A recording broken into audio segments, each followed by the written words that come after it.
ایک مرتبہ کا ذکر ہے کہ ایک قاری بلند آواز سے قرآن حکیم کی اس آیت کی تلاوت کر رہا تھا، قُلْ أَرَأَيْتُمْ إِنْ أَصْبَحَ مَاؤُكُمْ غَوْرًا فَمَنْ يَأْتِيكُمْ بِمَاءٍ مَّعِينٍ۔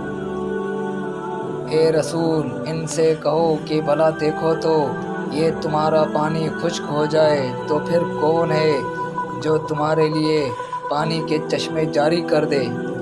ایک سائنسدان نے جب اس آیت کو سنا تو بڑی حقارت کے ساتھ مسکرانے لگا اور بولا کہ وہ دن گزر گئے جب انسان پانی کے لیے ترس جایا کرتے تھے۔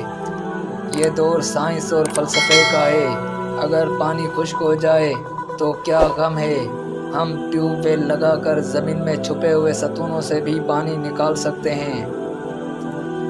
رات کو سویا تو سائنسدان نے خواب میں ایک بزرگ کو دیکھا۔ بزرگ نے سائنسدان کو اتنی زور کا تھپڑ مارا کہ اس کی آنکھوں سے نور کے قطرے بہہ گئے اور وہ اندھا ہو گیا۔ خواب میں ایک مہیب آواز آئی کہ اگر تو سچا ہے تو آنکھ کے چشمے میں بھی پانی لا کر دکھا۔ سائنسدان صبح بیدار ہوا تو خواب کا ماجرا حقیقت بن گیا۔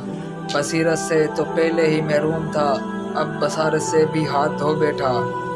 بدبخت کی آنکھوں پر فلسفے نے پردہ ڈال رکھا تھا، اسے توبہ کرنے کی بھی توفیق نہ ہو سکی، ورنہ اب بھی بارگاہ خداوندی میں گڑ گڑا کر دعا کرتا تو کیا بعید تھا کہ خدائے دریائے رحمت جوش میں آ جاتا اور اس کی آنکھوں کا نور واپس آ جاتا۔